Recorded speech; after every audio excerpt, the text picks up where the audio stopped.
Welcome. Today we're going to show you how to fix microphone is not working on our creators. So the first thing that you need to actually do is to open the start menu and search for the settings app.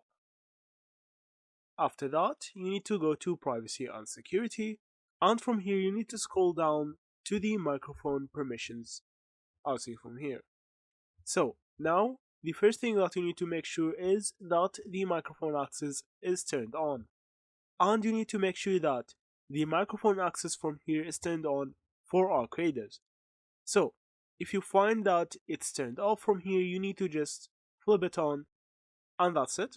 So if it's still not working after that, you need to go to the settings again, and now you need to actually go to the sound settings.